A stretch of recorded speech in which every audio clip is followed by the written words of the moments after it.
Bismillahirrahmanirrahim. Assalamu alaikum friends. Welcome to my channel. I am Mr. J from Travel and Visa Guide. I hope you are fine. So आज हम begin करते हैं तुर्की के regarding फिर से rejection के हवाले से और सक्सेस के हवाले से जो वीज़ा एप्लीकेशन अप्रूव्ड हुई है और जिन लोग अक्सर रिफ्यूज़ हो रहे हैं दोबारा से फिर से उसके हवाले से भी और मेरी अपनी ऑन वीज़ा एप्लीकेशन के हवाले से भी जो मैंने अप्रूव्ड की थी अपने लिए अपनी फैमिली के लिए इंक्लूडिंग। मेरी आपसे रिक्वेस्ट है, अगर आप मेरे चैनल पे नए हो तो मेरे चैनल को सब्सक्राइब कर लीजिए, बेल आइकन पे क्लिक कर लीजिए ताकि हर आने वाली मेरी लेटेस्ट वीडियो आपको बआसानी से मिलती रहे। तो नाजरीन, आज ऐसा था कि मुझे बेशुमार व्हाट्सअप आए और जो व्हाट्सअप थे वो रिफ्यूज़ल के रिगार्डिंग थे। ठीक है, बहुत से लोगों ने मतलब कि जो तुर्की का विज़िट करना चाहते हैं, फैमिलीज़, सिंगल पर्सन्स और स्टूडेंट्स से रिलेटेड यंगेस्ट, उन्होंने वीज़ा एप्लीकेशन के अप्लाई किया था मतलब पास्ट फ्यू डेज़ अगो। ठीक है, उनकी फ्राइडेज़ को मेरे ख्याल से वीज़ा एप्लीकेशन आ चुकी थी, लेकिन कुछ लोगों ने फ्राइडे को ही पासपोर्ट कलेक्ट कर लिया था और कुछ आज के दिन किया था। मतलब कि आज मंडे है, ये मेरी वीडियो मंडे के हवाले से बता रही है कि आज का दिन। ठीक है, तो उन्होंने अपनी वीज़ा एप्लीकेशन को कलेक्ट किया, अपने पासपोर्ट को कलेक्ट किया, इस्लामाबाद, लाहौर, ठीक है, कराची, और आज के दिन बेशुमार लोगों की जो वीज़ा एप्लीकेशन आई है वो रिफ्यूज़ड है। कुछ लोगों ने फ़र्स्ट टाइम अप्लाई किया था, कुछ लोगों ने सेकंड टाइम अप्लाई किया था, वो रिफ्यूज़ड है। रिफ्यूज़ड होने की कोई रीज़न नहीं है, ये मैं बता दूंगा कि इसकी ये रीज़न है, इसकी वो रीज़न है। इसकी कोई ऐसी रीज़न नहीं है कि आपका वीज़ा एप्लीकेशन रिफ्यूज़ हो गई है। ये हम कह सकते हैं कि कुछ लैक ऑफ डॉक्यूमेंटेशन जो आपके पूरे नहीं थे, उस हवाले से भी कह सकते हैं। और कुछ लोगों की एप्लीकेशन जो होती है, मैंने जैसे प्रीवियस वीडियो में भी बताया था कि आपने जो प्रीवियस आपने अप्लाई किया था, आपका वीज़ा रिफ्यूज़ हुआ था, उसमें आपने जॉब शो करवाई थी, फिर फॉलोइंग एप्लीकेशन अप्लाई करने के बाद आफ्टर 1 ईयर या 6 मंथ लेटर आपने अप्लाई किया, उसमें आपने बिज़नेस शो करवा दिया है, तो इसके हवाले से भी वीज़ा एप्लीकेशन रिफ्यूज़ होती है। तो मेरा भी आपको बताने का मकसद है कि जो लोग पहले से रिफ्यूज़ड हैं वो अभी ऐसी कोशिश मत करें कि वीज़ा दोबारा अप्लाई करें। अगर वो वीज़ा दोबारा अप्लाई करेंगे उनका फिर से वीज़ा रिफ्यूज़ड होगा। ये बहुत ही कम रेशियो होगी जिनका वीज़ा लग जाए, कहते हैं ना बाय चांस, उनका बाय चांस वीज़ा लग जाएगा जो पहले रिफ्यूज़ थे और उनका अब लग गया है। क्योंकि मैंने भी रिसेंटली एक क्लाइंट का वीज़ा जो पहले रिफ्यूज़ था 2020 फेब में रिफ्यूज़ था और उसका अभी प्रीवियस मंथ उसका वीज़ा अप्रूव्ड हुआ था, मतलब कि सेकंड टाइम अप्लाई किया, वीज़ा अप्रूव्ड हो गया।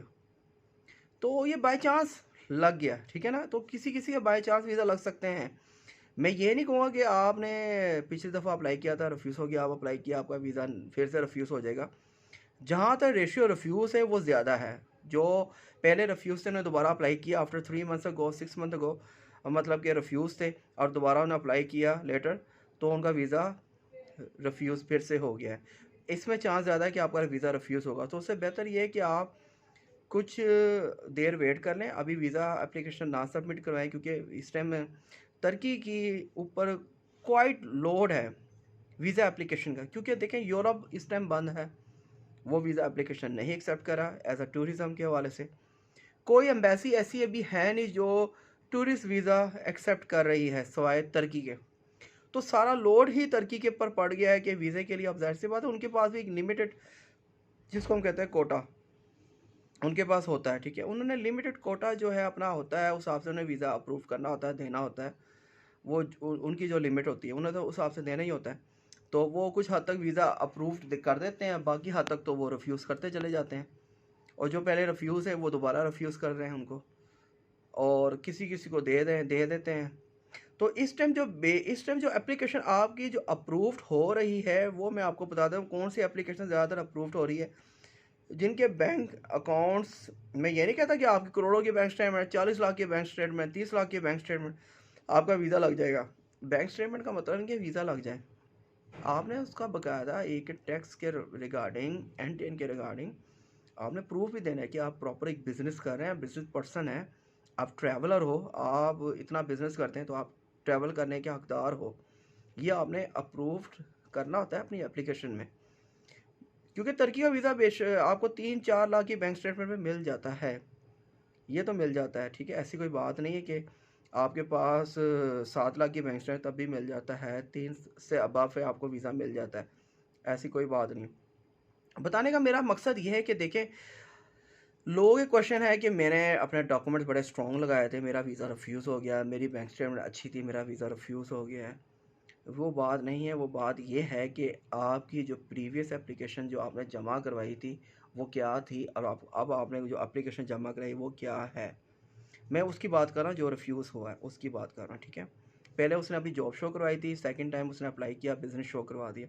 उसने अपनी प्रीवियस जो जॉब शो करवाई थी उसका ज़िक्र ही नहीं किया कि वो कब उसने रिज़ाइन किया था, कब उसने अपनी जॉब्स के हवाले से बताया था कि मैं इस ये डेट से ये डेट तक मैंने जॉब की थी, रिज़ाइन कर दी।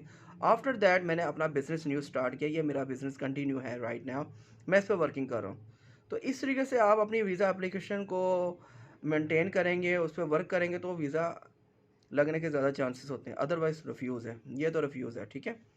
अब मैं बात कर रहा हूँ कुछ लोगों की अच्छी बैंक स्टेटमेंट होती हैं, अच्छे अच्छे डॉक्यूमेंट्स होते हैं, सब कुछ होता है, फिर भी वीज़ा एप्लीकेशन रिफ्यूज़ हो जाती है। वो ये बात नहीं कि आप अच्छा वाला कमा रहे हैं और आपकी बैंक स्टेटमेंट अच्छी चल रही है और आपका वीज़ा नहीं लगा, क्योंकि वो देखते हैं कि सबसे पहले आपकी ट्रैवल हिस्ट्री, कि आपकी ट्रैवल हिस्ट्री, कि आपने पहले दुबई, सऊदीया विज़िट किया। अगर आप इतना अर्न करते हैं तो सबसे पहले आप तो दुबई या सऊदीया का वीज़ा, मतलब कि ट्रैवल करने के हकदार है कि आपने पहले उम्रा वगैरह किया है। क्योंकि कुछ लोग आजकल जो अप्लाई कर रहे हैं फ्रेश पासपोर्ट पे भी, उस पे भी ये गौर किया जा रहा है कि इसकी पहले कोई ट्रैवल हिस्ट्री है। जिसकी ट्रैवल हिस्ट्री, उसके लिए कुछ वीज़ा आसान आसान हो जाता है, उसको वीज़ा मिलने के चांसेस हो जाते हैं। तो ये मैं आपको बता रहा अल्टरनेटिव, मतलब कि आप ये मत सोचें कि ट्रैवल हिस्ट्री होगी तो वीज़ा मिलेगा, ट्रैवल हिस्ट्री नहीं होगी तो वीज़ा नहीं मिलेगा। नहीं, ऐसी बात नहीं है। वीज़ा जनाब आपको फ्रेश पासपोर्ट पे ही मिल सकता है। बस हम ये कह सकते हैं एट दी एंड पे आ जाके जिसका लक है उसको मिल जाना वीज़ा। अब ये कोई बात नहीं कि मेरी किस्मत में नहीं था तो नहीं था, ठीक है ना? क्योंकि मैं इसको वायरस टॉपिक में लेना चाहूँ तो बहुत से केसेस ऐसे हैं जिनके फ्रेश पासपोर्ट में वीज़ा लगे हैं। बहुत से मतलब कि केसेस ऐसे भी हैं और जिनके बाकायदा वीज़ास पासपोर्ट पे भरे हुए हैं। China, Malaysia, Singapore, Thailand, Dubai, उनको तुर्की ने रिफ्यूज़ किया है। और यहाँ तक बताऊँ, एक पर्सन की 2 करोड़ की बैंक स्टेटमेंट थी, उसको भी तुर्की ने रिफ्यूज़ किया है। आप कहाँ जाते हैं कि आपको तुर्की क्या वीज़ा देगी कि नहीं देगी? ये मैं इसकी कोई गारंटी नहीं दे सकता कि तुर्की वीज़ा आपको देगी कि नहीं देगी। तुर्की ने जब वीज़ा देना होगा वो आपको ज़रूर देगी। सिर्फ़ डॉक्यूमेंटेशन पे अच्छी वर्किंग हो, उसको अच्छे तरह से डिस्क्राइब किया हुआ हो, जो आप कर रहे हैं मौजूदा में उसका बताया हुआ हो, तो फिर पॉसिबिलिटी होती है तुर्की उसको वीज़ा दे देता है। क्योंकि कुछ लोग अपने डॉक्यूमेंट्स पूरे लगाने के बावजूद भी कुछ चीज़ें कमी छोड़ देते हैं। अपनी जो होती है वीज़ा एप्लीकेशन में, उसको डिस्क्राइब नहीं करते। मैं सबसे बड़ी बात कहूँगा, जो आपका होता है कवर लेटर, जिस पे आप वीज़ा ऑफिसर को रिक्वेस्ट करते हैं कि मुझे वीज़ा इशू किया जाए, उस पे आपका हक बनता है कि वीज़ा एप्लीकेशन को अपना बाकायदा ट्रैवल प्लान बताएं, अपना बिज़नेस का बताएं, अपनी जॉब का बताएं और जो जॉब छोड़ दी है उसके हवाले से बताएं। अब मैं ये बिज़नेस कब स्टार्ट किया था और कब एंड किया है, और मैं ट्रैवल करने जा रहा हूँ, कौन मेरा खर्चा कर रहा है, मैं कर रहा हूँ खर्चा, और मैं कितने पैसे बाकायदा अपने साथ हैंड कैरी ले जाने वाला हूँ।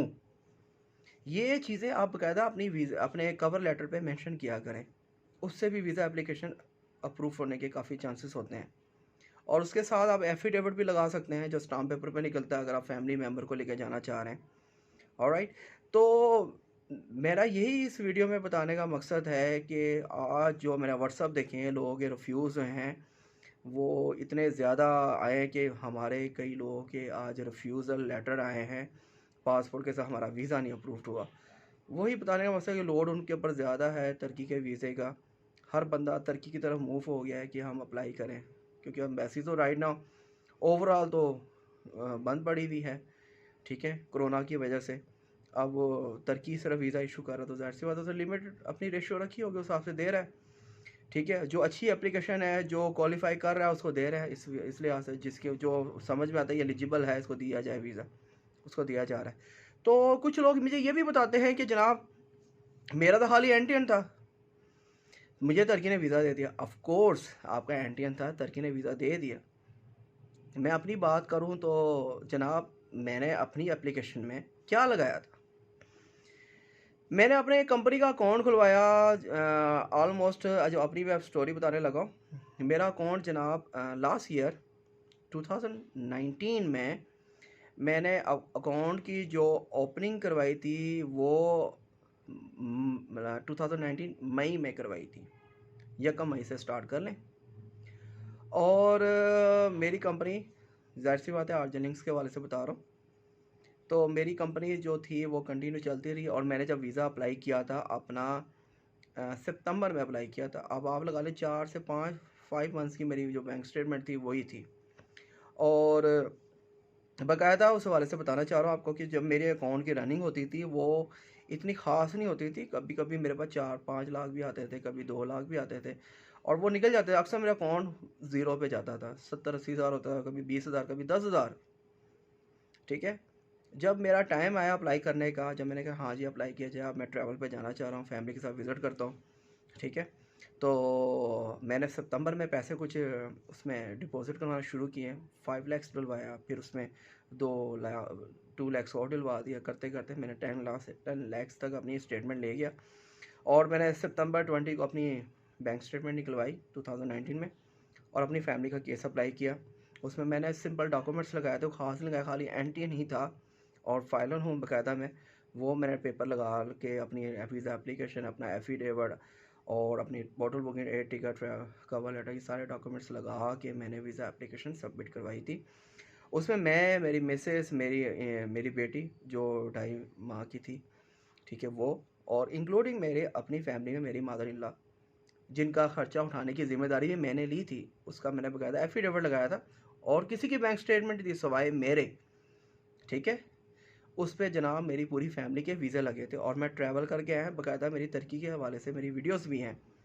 तो मुझे 12 अक्टूबर, मैंने 20 सितंबर को सबमिट करवाई थी अपनी एप्लीकेशन, ठीक है, और 2 अक्टूबर को मुझे कॉल आई, you can come to receive your passport. जब मैंने पासपोर्ट कलेक्ट किया तो मैं, हम सबके वीज़े लगे हुए थे।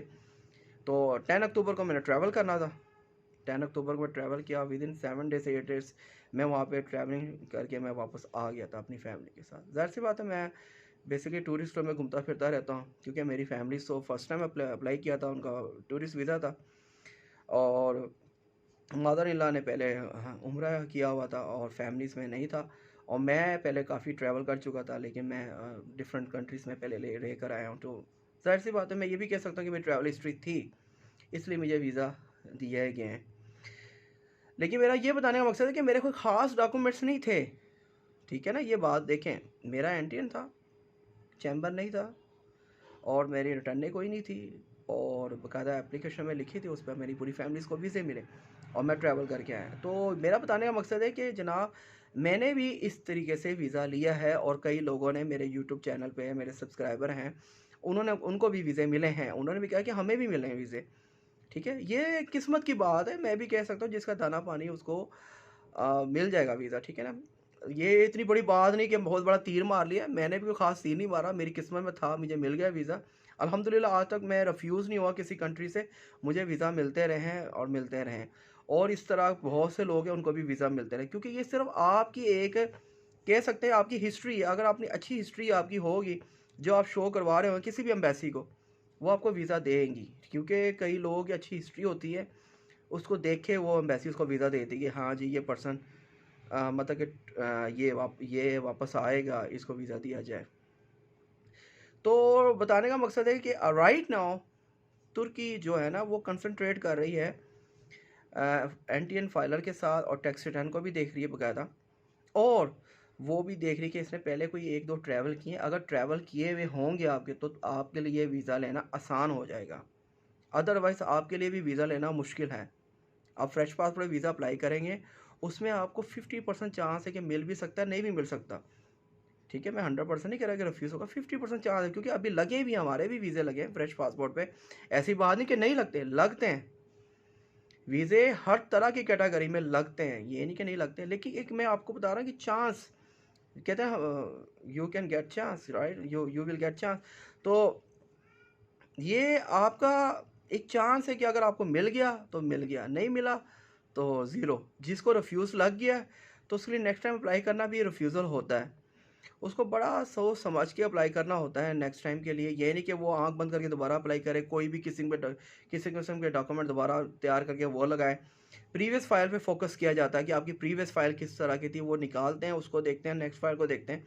वो कहते हैं पहले इसने ये बोला था, अब इसने ये कहा है। वो आ जाता है फ्रेजुलेंट कि आप हम हमारे साथ धोखा कर रहे हैं, हमारे साथ फ्रॉड कर रहे हैं, हमसे झूठ बोल रहे हैं, पहले सैलरी बता रहे थे, आप बिज़नेस बता रहे हैं, वीज़ा रिफ्यूज़ किया जाता है। ठीक है ना? अगर आप पिछली सैलरी, पिछली जॉब का आप उसका रेजिग्नेशन लेटर लगा देंगे कि मैं पहले ये जॉब करता था, रिज़ाइन कर दी, इस कंपनी में था, यहाँ से यहाँ तक, उसके बाद मैंने ये बिज़नेस स्टार्ट किया था, अब ये। क्योंकि कुछ लोग अपने कुछ डॉक्यूमेंट्स लगाते हैं और इसको इम्प्रूव करने के लिए, अप्रूव करने के लिए आगे अच्छे डॉक्यूमेंट लगा के पिछले डॉक्यूमेंट को हाइड कर देते हैं। और कुछ लोग नया पासपोर्ट बनवा लेते हैं कि मैं इस पासपोर्ट को लॉस करवाऊँ, नया पासपोर्ट बनवा लूँ, उस पे मुझे वीज़ा ऐसा कुछ नहीं है।